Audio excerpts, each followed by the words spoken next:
Ang guest natin today is someone that has inspired so many peoples and made so many millionaires. Ang pagkakaalam ko, entertainer, artist, singer to. Yes. Diba? Sino kaya yan, Ryan? Pakilala na ba natin? Pakilala na natin!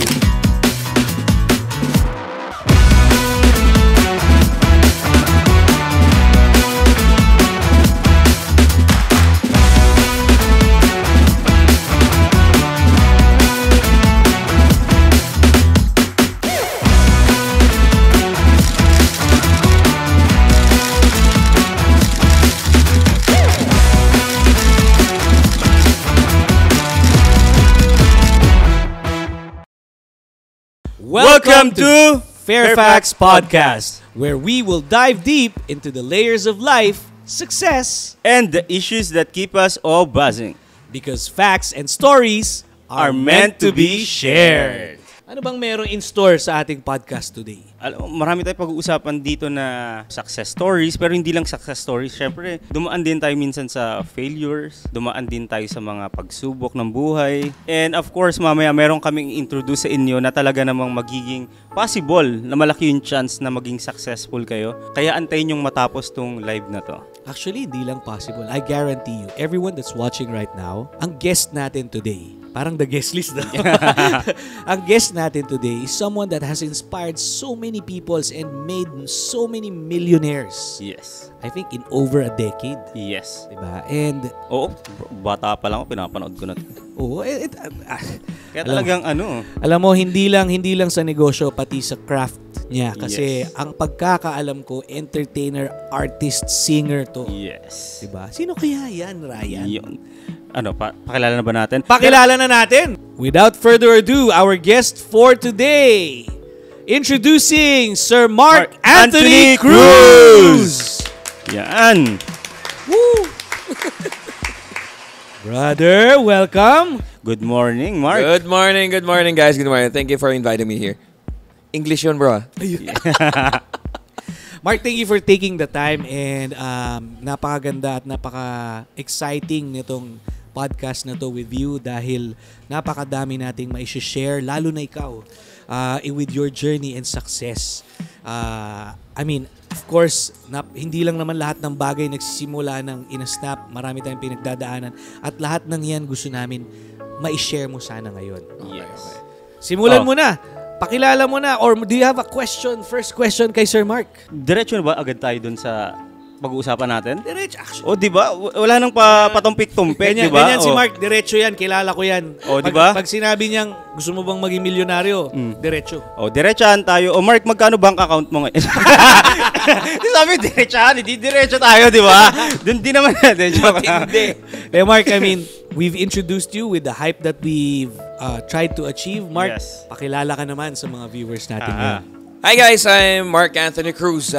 They call me the Millionaires Maker. I made around sobrang dami ng millionaires all over the Philippines. Filipino all over the world. So, today, morning pa pala kasi talaga ako morning person. So, Pare-pareho.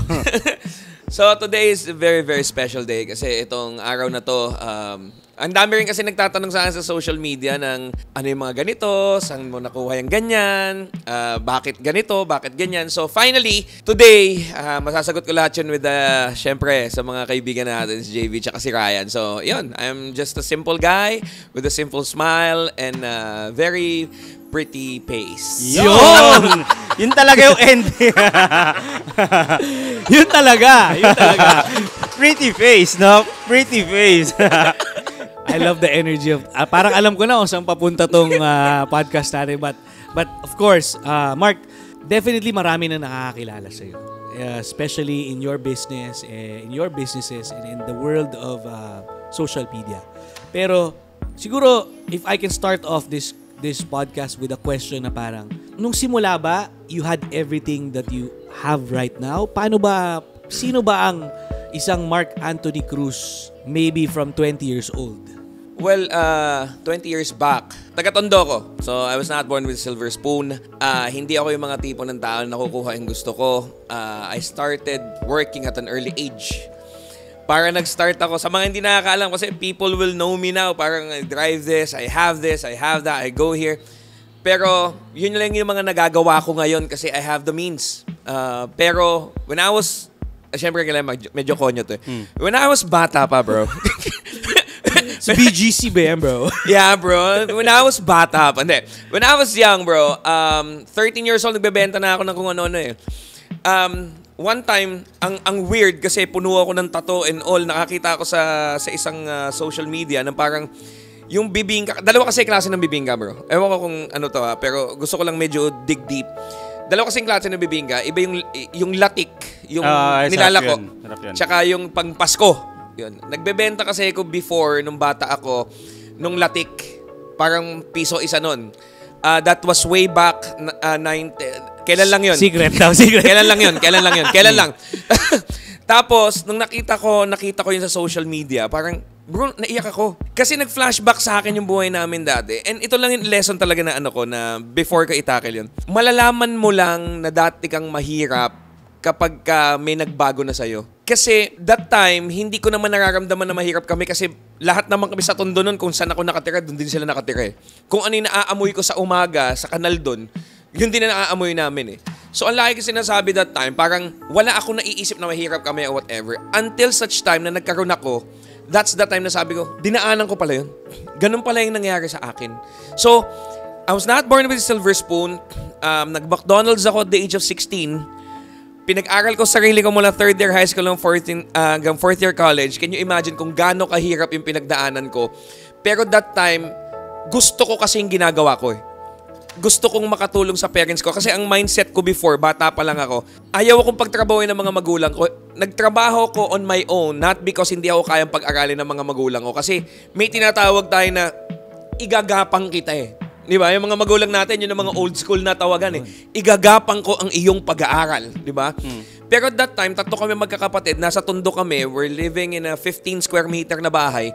So sabi ko, parang hindi man ako makatulong sa mga magulang ko, hindi na ako dumagdag sa pagiging pabigat.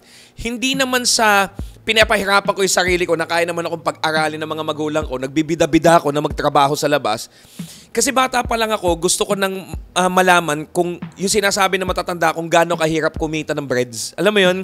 So sabi ko, yun, hindi siya mahirap that time, pero when I look back, parang, oo nga no, parang hirap nga no na. Parang nung nagsisimula ako sa ginagawa ko ngayon, way back nung nagsisimula ako, 2 times ako natutulog sa Cubao, bro. Sa island, kasi may mga trainings kami hanggang alas 10 eh. Ang alas 10 nagsisimula eh. So, ang jeep na papunta sa San Mateo Rizal that time, sa Sierra Monte dati, so tinitiran ko, hanggang alas 10 lang. So, pagdating ko doon, wala akong jeep na masasakyan. So, matutulog ako doon sa kaya ng jeep. 4 a.m., kilala na ako doon. Lagi ako nandun eh, twice a week eh. 4 a.m., gigisingin na ako doon. Gigising nga ako anong tawag dito? Yung pahinante. Hindi pahinante. Barker. Barker, yun. Sorry, wala akong R eh. Konyo eh. Nung barker, sabihin sa akin, oh bro, ano ka na? Sakay ka na. Ang pipiliin ko ngayon, yung nasa may pinakadulo. Pinakadulo. Kasi may takip yun. So nakakatulog ako. So pag nakatulog ako, kung dadating ako sa Cubao, automatic, na mga 1 a.m., makakatulog ako hanggang alas 4. Tapos, matutulog ako sa jeep na mga 2-3 oras. Kasi that time, wala pa yung flyover hindi naman flyover tawag doon. Yung parang tulay ng Marikina. Wala pa yun eh. So, makakatulog ako ng mga 3 oras. So, 6 na oras na tulog ko. Ito yung matindi. Pagdating ko sa bahay, kailangan kong, I need to fix myself. Kasi may trabaho na ako doon. So, yung bahay ko, hindi ko tulugan. Ang tulugan ko, jeep tsaka yung kalsada. Talaga, kung saan ka na lang abutan dahil sa grind na ginagawa. Yes. So, yun yung mga bagay na, alam mo yun yung parang, ang sarap balikan pero ayaw mong balikan. Nagigess may ibig sabihin, yung parang, nagawa ko pala yun. Kaya nga sabi ko nga, people get what they deserve eh. Kasi, in life, kahit saan parte ng buhay ng tao, lahat ng bagay may bayad eh. Kung gusto mo nito, ang pinakabayad niyan oras. It's always time. And effort. Kung gusto mo nito, kailangan bigyan ng oras to. Marami ka masasacrifice, bro. And I know I'm out of context na sa pinag-uusapan natin, pero madaldal kasi talaga ako. Go lang, dahil ako hindi ko alam yung storya mo na ganyan, brother. Yeah. Kasi the ones in our time that we talk, syempre, alam natin na from Tondo, not born with a silver platter. Pero ito, medyo intense to, brother. Yeah. Diba? When I was doing network marketing, MLM, alam mo yung pakiramdam na kasi may mga training siya, training ka. At that time, nung na-invite ako, syempre may mga nagpakita ng mga nangyari sa kanila, may nagpakita ng nagkasakyan sila, whatever. Syempre as a tao na wala naman ako lahat nun, na-hype up ako. Sabi ko, grabe to, gusto ko yan. Kailangan mo ng time, kailangan mo ng effort, kailangan mo lahat. Tapos every week yan, may training yan. Para to remind you na kung bakit ka talaga sumali dito. Yes. So attend ako ng attend. Nung una, syempre kapag ang unang-una niya, ang sisigaw nila yung parang payaman ka na ba? Syempre sisigaw kami bilang lahat kami, di ba? Sa mga nag-network dito, maintindihan niyo ako, di ba? Yung mga, payaman na ba? Payaman. Ang lakas pa ng boss ko eh. Yung mga, payaman na! Mga ganyan-ganyan. Tapos, yung mga 2 months na ganyan, syempre, uuwi sila, madaling araw, may sasakyan. Ako maglalakad ako eh. So parang bumaba yung hype ko, di ba? Yung mga 2 months na, 3 months na, medyo humihina na yung boss ko eh. Parang parang yung hype nagiging kinokontra yung reality. Parang Oo, kasi pag yung mga 2 months, 3 months na, pag sumisigaw na, payaman, parang ako, payaman. Mga ganun. Nung mga medyo tumatagal na, mga 4 months, 5 months, nasa likod na ako eh. Wala na ako sa unahan. Kapag sumagyan sila ng, payaman na ba? Sumisigaw ako, kayo lang. Ganon eh. Pero alam mo yun, ako ngayon naniniwala ako at my state at kung ano man yun nangyari sa buhay ko na everything in life, especially sa ginagawa natin, on the way to success, you need to be ready. Kasi success will do people 2 things. It's either mapabuti ka o mapasama ka. God is sobrang galing niya na hindi niya yan ibibigay sa'yo nang alam niyang hindi ka handa. So that time, feeling ko, kung noong mga panahon na yon, ako ginawang successful, baka wala na rin ako eh. Kasi ang kulit ko nung pasaway ako eh. Number 1, I don't believe na, di ba may mga kaibigan tayo na para sabihin natin na, ito nagkapera lang, yumabang to. Pero itong isa na to, nung nagkapera to, naging matulungin. No eh. Breads amplifies you. Yes. Hindi siya yung It doesn't change you. It doesn't change you. It will only reveal the true you. Yeah. Kumbaga kung ano ka man, with steroids ka, kumbaga parang it amplifies. Kung matulungin ka talaga, mas magiging matulungin ka. Kaya lang, yung mga tao kasi, kapag wala ka pa, naka-zoom in sila sa'yo. Pero kapag you have everything na zoom out sila sa'yo, makikita nila yung every inch of you. Yes. Parang kanta yun. Di ba? Di ba? Ganun eh. Kaya kung mabait ka talaga. Kung mayabang ka, Brad, maniwala ka sa akin, matagal na mayabang yan. Magiging times 10 lang. Magiging times 10 lang yun. Times 10, times 20, ganun. So, dun sa tanong mo, I know wala akong nasagot, pero at least andaldal ko pa rin. Di ba? Mark, nabanggit mo nga kanina na you're doing MLM. No? At medyo intense yung pinag-usapan natin. Ang dami na natutunan ng mga viewers natin. Pero for now, Mark, gusto ko lang din malaman, and I'm pretty sure gusto lang din nila malaman, kasi baka mamaya, in this way, baka ma-introduce sa kanila yung business. How did you start with MLM? Paano ba siya na-introduce sa'yo, bro? Kasi most probably sila baka mamaya i-introduce kasi natin sa kanila to, 'di ba? Gusto ko lang malaman yung difference. Paano na-introduce sa ito before? Well, funny story. Hater kasi ako ng MLM. Yes. Ang dami, marami. Yeah. Hater ako. Hindi lang ako hater. Isa ako sa mga nambubuli ng mga nag-MLM. Yes. So, sa Tondo kasi, syempre ang MLM, syempre may paper bag yan, di ba? Guys, sa mga nakakaano pa MLM is network marketing. Yes. Baka kasi iba hindi nila alam yung term na MLM, guys. It's network marketing. Yes, it's networking to be exact, okay? Yes. So, since ako, medyo sa Tondo kasi astig kami. Alam mo yun, yung parang brusko, puro tattoo kami, alam mo yun. So, parang ang hirap lang na sa mismong, katayuan namin sa buhay, pagbebentahin mo kami ng glutathione, pre. Totoo yan. I'll be honest. O ng mga skincare products. Ng mga skincare products. So, sabi ko, parang, pag may nakikita talaga ako, bro, minumura talaga. Mga kami. So, natatakot sa amin yung mga, until such time, na meron nakapag-invite sa akin. Kasi itong MLM na ginagawa natin ngayon, we're straightforward. Ito ginagawa natin, ever kami o whatever. Dati iba eh. Iba yung pag-i-invite eh. Dati kasi, syempre dadaan ka sa pagiging maloko eh. Lalaki ka eh, di ba? Sabi niya, bro, sama ka sa akin. Kumakain ako nito ng lugaw. Hindi mo kilala tong taon to? Kilala ko siya pero alam kong di niya ako kilala. Okay. Parang ganito bro, yung nakapag-invite sa akin, half Canadian, half Filipina. Okay. So, meron siya mga big parts in the right places. Yung mga ganon. Okay. Guess mo yun? Single ka ba nung time na to? Oo naman. So, pwede pa siyang pag-usapan. Kaya mag-usapan. Single ako. So, kumakain ako ng lugaw, bro. Yung yung hammer niyan, bro, pinatong niya sa balikat ko. Sabi niya, busy ka ba? Sabi ko, hindi. Bro, out of nowhere, biglang gumano. Kasi alam nung kaibigan ko, na-crush ko yun. Kaya napasama. Oo. Yung pala strategy. Ngayon ito yung story. No, sabi niya, okay lang, sama ka sa akin. Bro, hindi naman sa kahit anong bagay. Pag may ganong mga tao na mag-i-invite sa'yo, kahit sa bahay ni Taning, para maniwala ka sa akin, sasamahan ko yun eh. Yung mga tipong, tara, punta tayo kila Taning, come on, let's go. Ganon kagad eh. Ganon eh. Now, nung nasa jeep na kami, medyo nahihimas-masa na ako. Sabi ko parang, saan ba tayo pupunta? Ang babae, kayong mga babae, may kapangyarihan kayo ng bulong. Yun. So nabulungan niya ako, sabi niya sa akin, ayaw mo ba sumama? Baka sa tenga ko eh. Alam mo, sabi ko sa kanya, hindi, tatanong na ako, excited ako eh. Pero by that time, nakakaamoy na ako eh. When we went to the place, meron siyang glass door, inopen nila, ang daming products. Sabi ko, ano to? Sabi niya, huwag kang mag-alala, birthday to. Birthday to.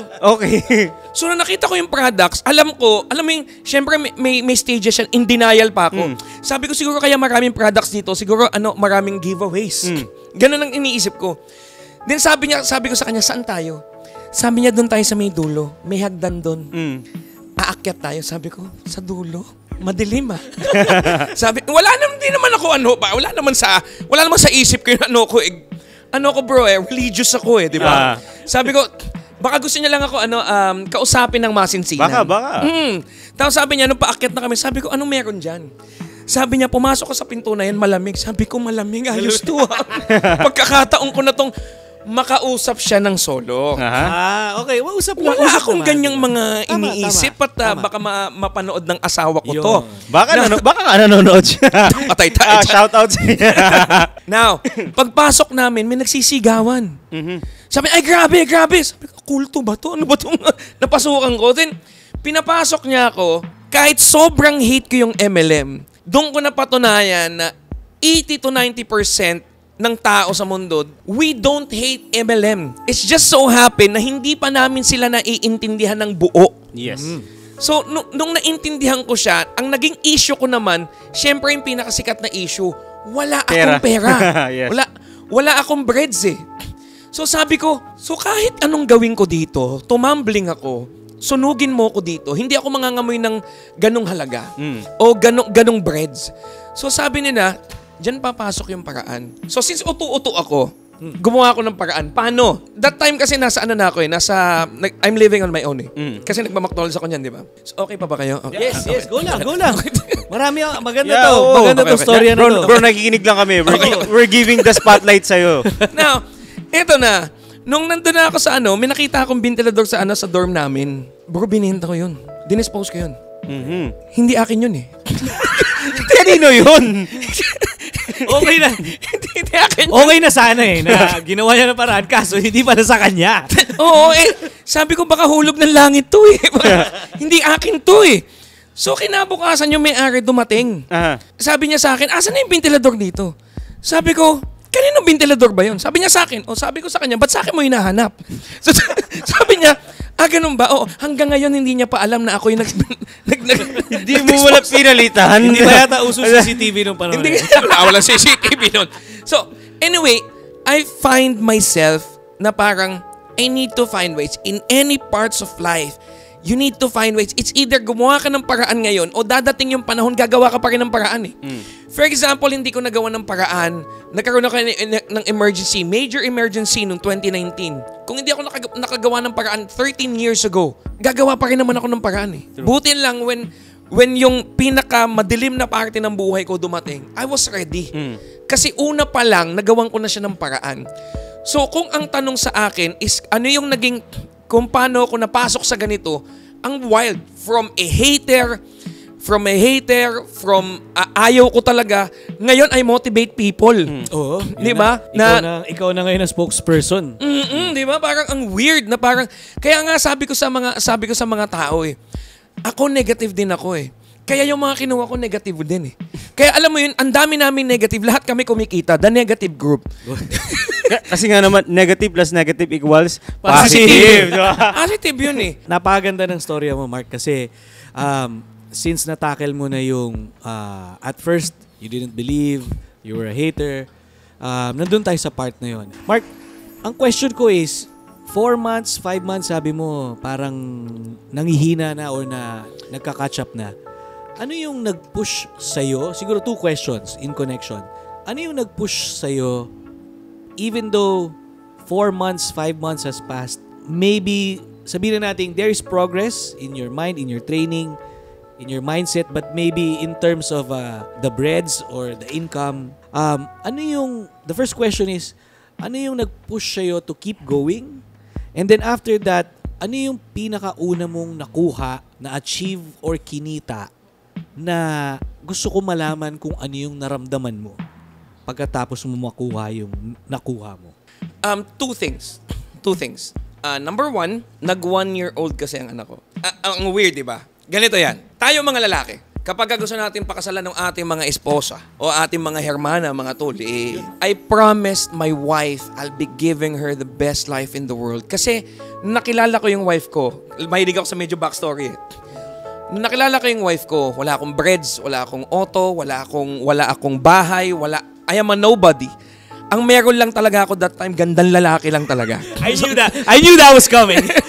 Uy, hindi joke. Ba't parang joke sa inyo? Naniniwala ako. Magkaibigan tayo. Dumating yung time na nag-1-year-old anak ko. I have 300 pesos in my pocket. And then, I was crying like a baby sa asawa ko. Kasi ang sabi ko sa kanila, hindi ito yung pangarap kong buhay para sa inyo. My wife has been always supportive sa akin. Sabi niya, Dad, we're together. We can make things happen. I promised myself that time, starting tonight, I'll be focusing on you, our kids, and our future. Number 1 talaga is my family. Number 2, when I went home, kasi that time wala pa naman kami sariling bahay eh. Nakita ko yung parents ko. Parents ko, tahimik sila. At alam ko yon, kapag tahimik ang tao, it's either inaantok yan o may problema sa breads yan. Ang mga magulang mahiwaga yan.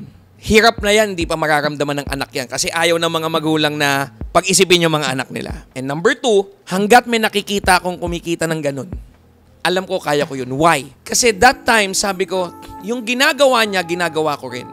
Kung gagawin ko yung ginagawa niya, pareho kami resulta. 100%. Why? Pareho kami anak ni God. Hindi naman niya ibibigay sa kanya yon na hindi niya ibibigay sa akin. Kailangan ko lang talaga gawin yung ginagawa niya para makuha ko yung nakuha niya.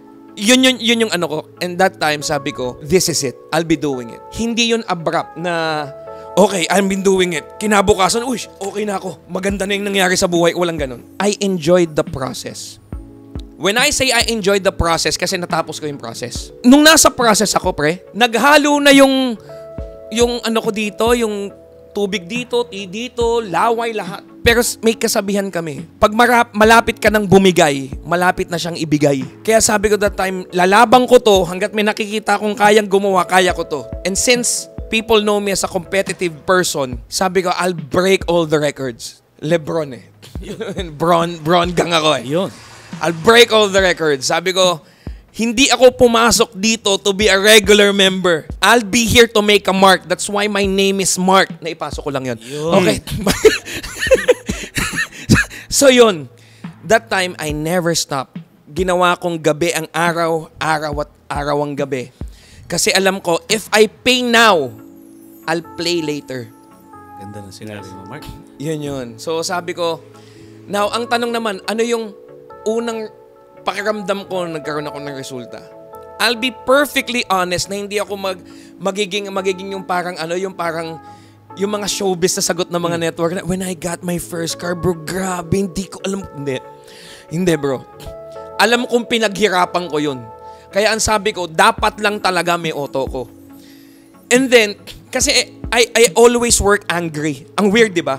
Kaya sabi nila, di ba, spread the love, ganyan. Alam ko, I'll be, mababash ako, whatever, pero I don't care.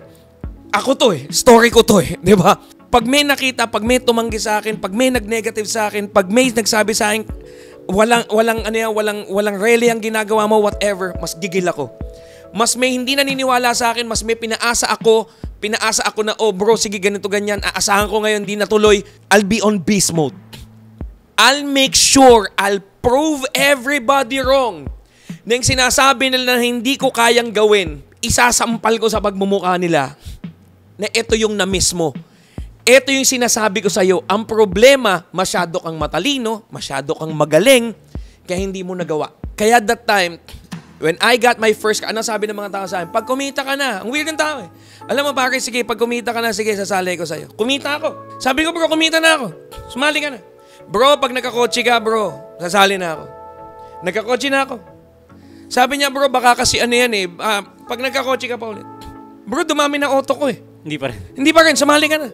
Bro, kotse yan Pride na siguro. Pride, ito na. Kotse yan Pag bahay, bro, sasali na ako dyan. Bro, nagpatayo akong bahay. Alam mo, ending, sasali ka na? Nauna ka na Ang galing mo. Ang galing mo. Nung nagsisimula ako, ini-invite na kita. Di ba? Ngayon, na nasa akin na lahat, gusto ko isabay kita. Ngayon naman sabihin mo, nahuli ka. Ang galing mo. Tampaling kita sa mukha ha? Kasi yung point, ganun talaga ang tao. Ako, ang naging blessing sa akin, yung mga hater ko, yung mga hindi naniwala sa akin. Kasi yung nag-push sa akin na sabihin sa kanila na, at the end of the day, kasi dati pinagtatawanan din ako Bakit? Karma ko yun. Pinagtatawanan ko rin yung mga networker dati. Pinagtatawanan nila ako. Pero ako naniniwala ako sa isang bagay ngayon. Sa panahon ngayon, hindi na pinag-uusapan kung nakakatawa ginagawa mo. Kasi at the end of the day, sino nakakatawa buhay sa atin? Yun So, kung ang tanong, wala rin akong nasagot. so yun. Nasagot mo siya. Nasagot mo siya. Napakaganda ng sagot. Dagdag ko lang, sorry brother. Pero ang pinakamadrama na resulta ko, out of all my cars, all that I have, sa isang auto lang ako naiyak. Yung binigay ko sa parents ko. Yun ang kaya ko ipagyabang. When I bought my parents their first car, SUV, brand new, I saw their face. Na naalala ko na parang, I dreamt about this a long, long time ago. And now, hindi na pagmamamalengke yung nanay ko, hindi na siya magko-commute. Pag may lakad yung tatay ko, hindi na siya maglalakad, magsasakay na siya. Diba? Kasi minsan, ang labo ng tao, bro, may dala kang kotse. Hindi, bro, nakasakay ako sa kotse, hindi ko dala. Ang bigat nun. So, ang dami kong feelers. Now, alam mo yun, malaking komportabilidad para sa mga magulang ko. Especially, yung mga magulang ko may edad na Diba? Isipin mo, yung dad ko is 65. Kaya ang sabi ko sa sarili ko, kung ang tanong sa akin is, ano yung naramdaman ko when I got my results? I think I deserve all my results. Pero that's one thing na sinabi ko na, they deserve this. Ngayon, wala na rin sila sa Tondo. Nasa magandang condominium na sila. Pero syempre, I like to acknowledge my brother din, yung kapatid ko, na kami talaga yung nag-aano sa mom and dad ko, si Sherwin. Yun. And yun yung pinakamasayang party sa akin. And now, na from Batang Tondo, from Batang Riles kami. Dati, I remember when I was young, nahihiya ako pag sinasabing, kasi di ba kapag ka mag-fill up ka, name, address, nahihiya akong ilagay yung Tondo, Manila. Talaga? Oo, nahihiya ako kasi syempre, nandun pa ako Pero nung time na may nangyayari na sa buhay ko, doon ako naging sobrang proud kung taga saan ako. Kasi feeling ko, kung ano man ang nangyari sa akin, natuto kong lumaban ng... Dahil doon. Alam mong, ang laki ng chances na matalo ka pero lalabang ka. Yeah. Alam mo yung susugod ka ng gera, ang kalaban mo, tangke, tsaka mga mortar, ang hawak mo, tinidor. Tapos susugod ka pa rin. Yun yung natutunan ko How to become brave and strong in life. So, yun yung mga nangyari sa akin. Nakalimutan ko na nga yung sasabihin ko tinatry ko siyang So, ayun. And now, I can tell my two beautiful daughters na, okay na buhay mo. Bilang tatay, Sarap ng ganun. kasi lagi tayong nasa gitna eh. It's either tatay ka o anak ka. Di ba? And I got both ways. Yun ang success. Di ba? Nakakatuwa yung sinasabi mo, Mark, because what I picked up from this story is, in order for you to be successful and to get to that path is, kailangan alamin mo kung ano yung why mo. You have to find out what's your biggest why. And correct me if I'm wrong, ang biggest why ng isang Mark Cruz is, of course, wife, parents, family. And the way he was able to achieve it, brother, nakaka-proud kasi sila lang talaga ang ginamit mo na fuel para kahit ano pang challenges ang maibigay sa'yo, kahit to the brink of point na susuko ka na or nagdadalawang isip ka na, is yun pa rin ang tinatak mo sa utak mo, kaya ka naging successful. Ngayon, alam ko na at alam na namin kung ano yung storya ng buhay mo. Yes. Napakaganda. Yes. And one thing I want to share, and kung hindi ko alam kung may tanong pa o whatever, pero gusto ko lang i-share bago natin i-continue or kung anong patutunguhan natin, is always remember, lahat tayo may pinagdadaanan. Lahat tayo may problema. People may seem walang problema, pero maniwala ka sa akin, that makes you human. It's either sa pinakamayaman o pinakamahirap, lahat yan may problema. Yes.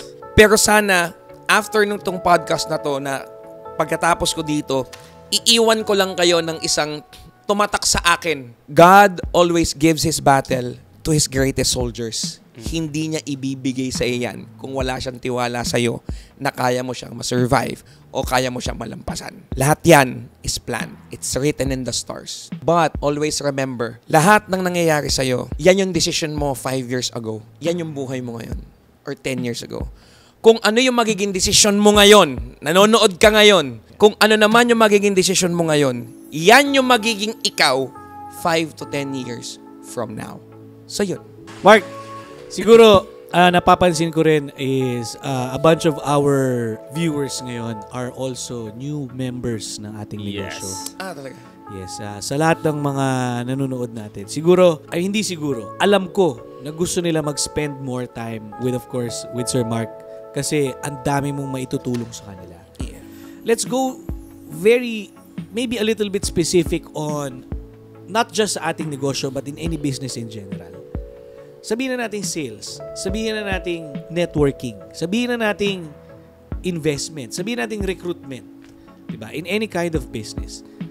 Ano kaya ang mga mabibigay mong specific na tips sa lahat ng mga nagsisimula pa lang sa ganitong klase ng negosyo? Yes. Dahil medyo dagdagan ko lang ng konting context. Hindi lahat ng tao alam na nila kagad kung ano yung why nila. Hindi lahat ng tao kailangan naman talaga ng kita na malaki. Hindi lahat ng tao sumali or nagnegosyo dahil gusto talaga nila or linya talaga nila.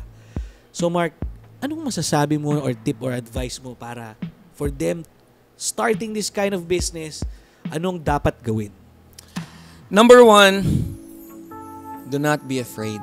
Kasi sometimes, people, unahin natin yung mga walang breads. I'll be perfectly straightforward sa'yo. Kahit naman hindi ka na-invite dito, wala ka pa ring breads eh. So, it makes no difference. Kaya ka siguro na-invite. Now, ang tanong kasi ni JV is, ano yung mga nakapasok na eh?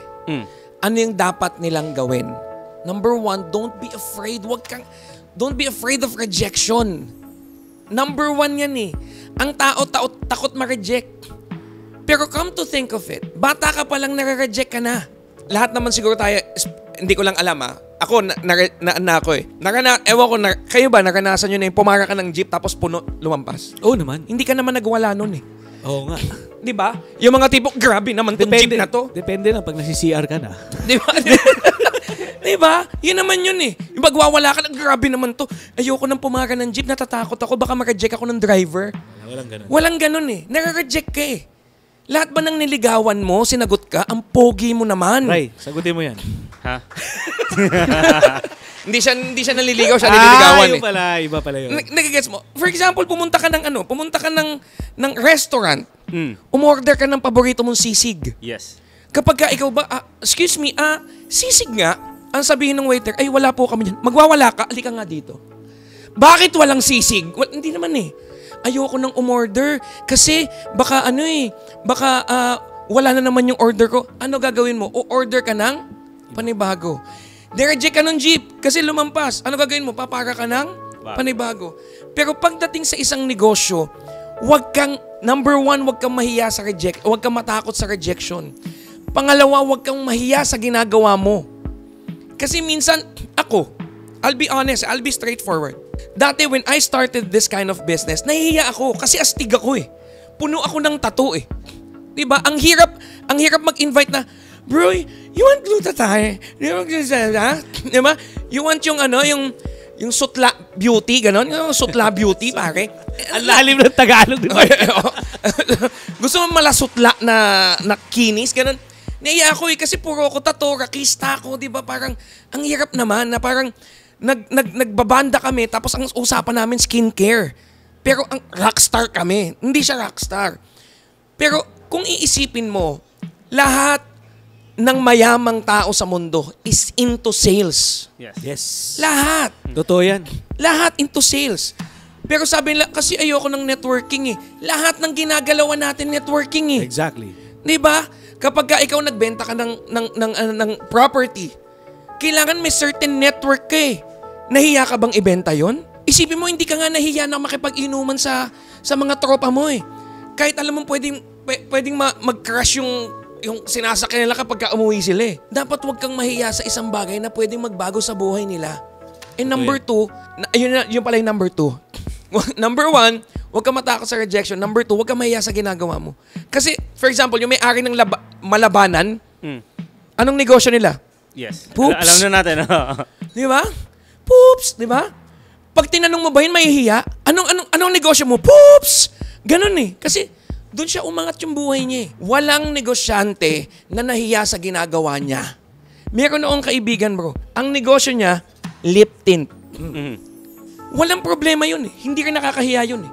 Ang problema, bro, yung may-ari ng lumaman to yung may-ari ng lip tint, bro, 6-footer. Bro, 240 pounds, pure muscle. Tapos ang skincare niya, pambabae. Pero doon siya nagbago buhay. Gets. Di ba yung parang, kunyari pare, Batista ako. Di ba? Pare, You want my lip tint? gusto mo pa yung galing dito. Nagagets mo, bro? You need to be proud with what you do. Di ba? You need to be proud. It's either small or big, network or your own business. Don't be afraid na ipagmalaki kung ano yung ginagawa mo. Tama. That's the advice that I can give you. And third, always remember, hindi lahat ng tao na bibigyan ng pagkakataon na may makakausap siya at kayang sabihin sa kanya ng mata sa mata na, I can make you successful. Billionaire maker. I can help you become a millionaire. Walang ganun. Ang laging aya sa'yo, bro, naman tayo. Pre, gimmick tayo. Pre, ganito ganyan. Diba? Ako it's either magalit sa akin o dumating ako sa pagkakataon na kung hindi siya nakakatulong sa pag-angat ko sa buhay, I have no idea kung ba't ako nandito. Nagigets mo? Kasi parang, I have a life eh. May pangarap ako eh. Kung pag-uusapan natin dito, kalokohan o whatever, I shouldn't be here. Kasi baka binata ka, baka you're born with a silver spoon. I'm not. I have hindi nga reputation bro. I have mouths to feed. I have a table to have a plate. Gusto ko sana itulong na English, Tagalogin ko lang. ng mga pinggan sa lamesa. Di ba? Nagigets mo? Yun. Gets. Yes. Medyo solid yun. Solid yun, Mark. Bro, napakaganda. Meron akong tanong naman. Yeah.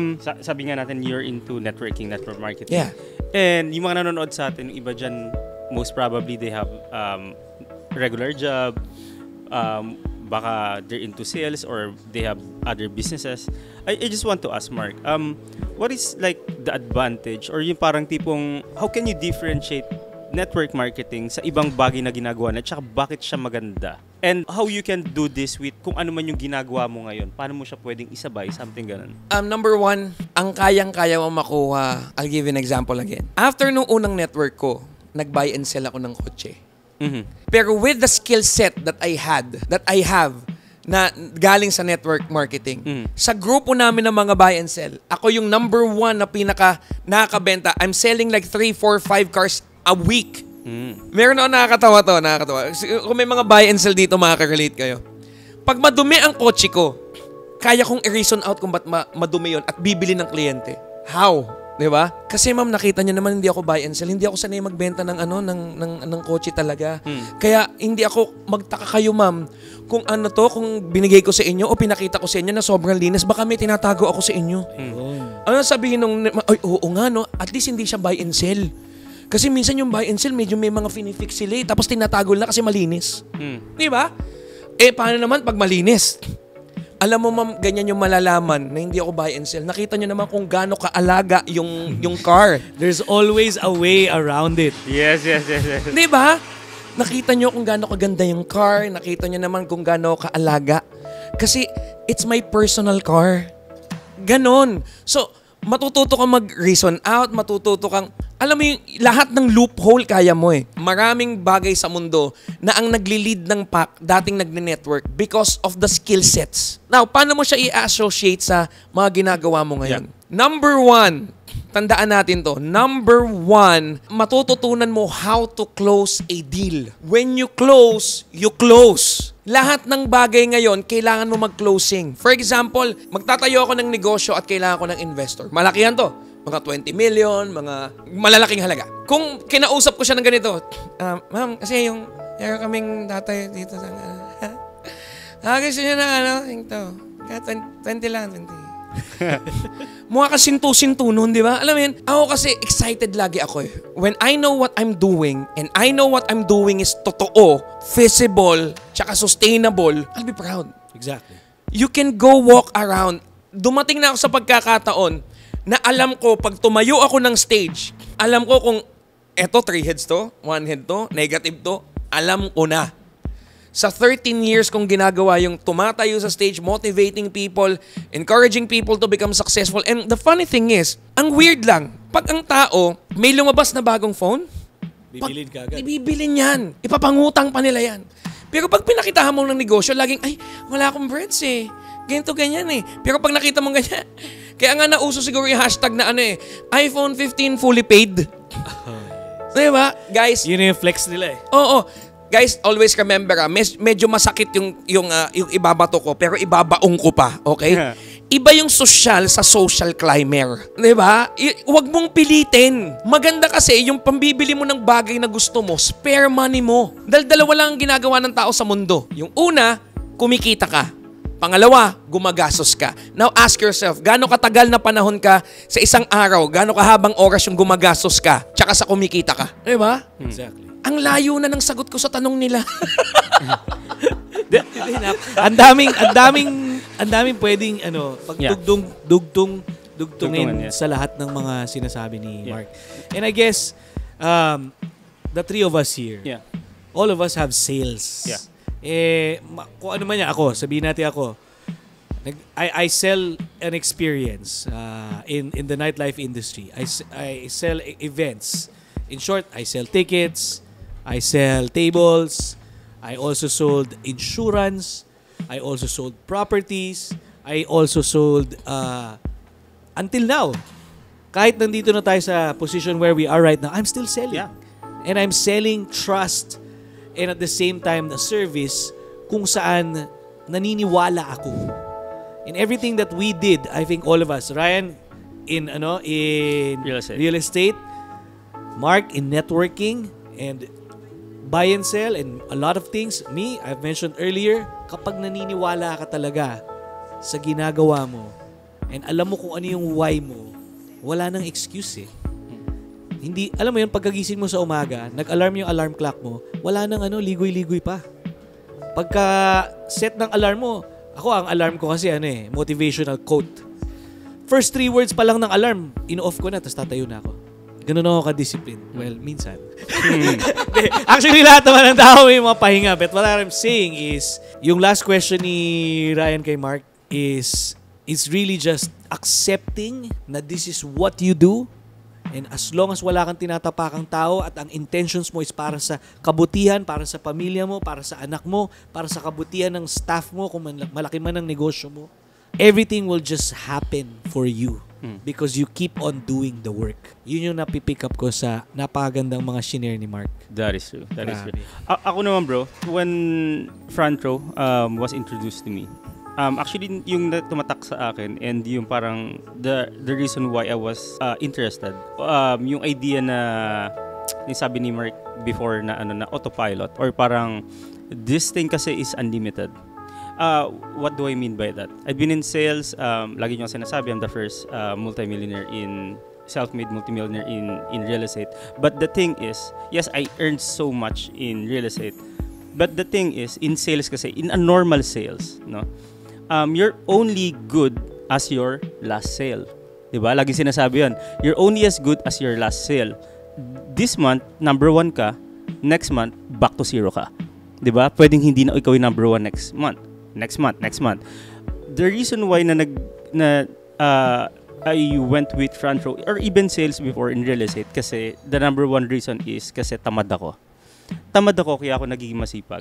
Tamad ako kasi I wanted to work for the next 5 to 10 years and then after that, I don't wanna work anymore. That's the reason why tamad ako kaya ako nagiging masipag. Gusto kong magsipag ngayon.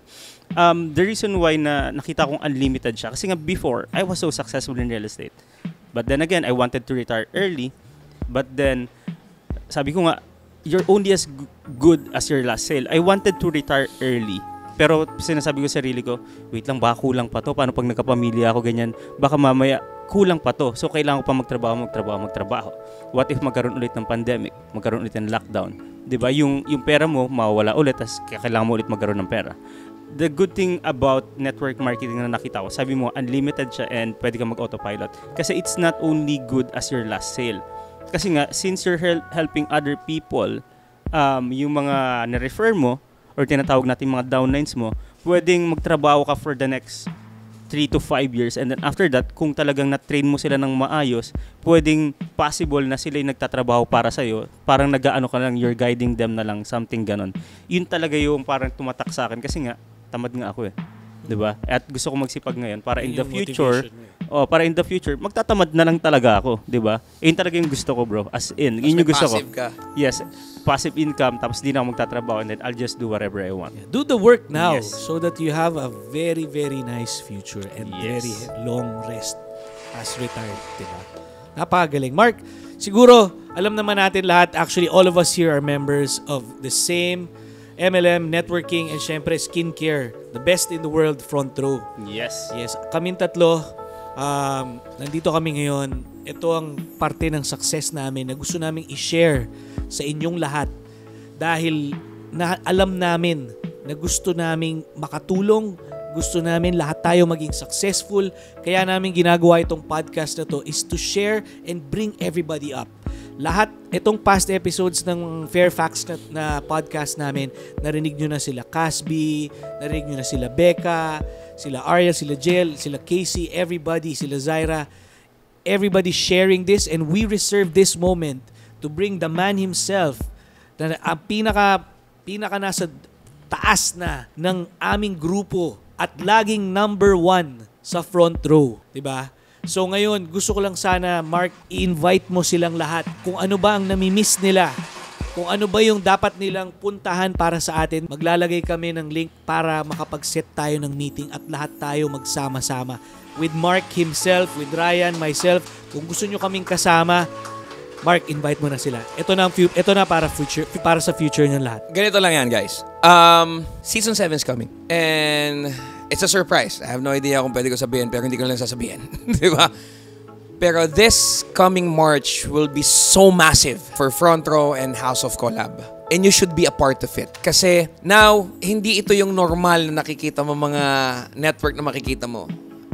This group is built from influencers, celebrities, business people. So people just comes in not only because of the money that they can earn, it's because of the people inside the organization. Totoo yan. So this will be the best. Eventually, everybody wants to have businesses.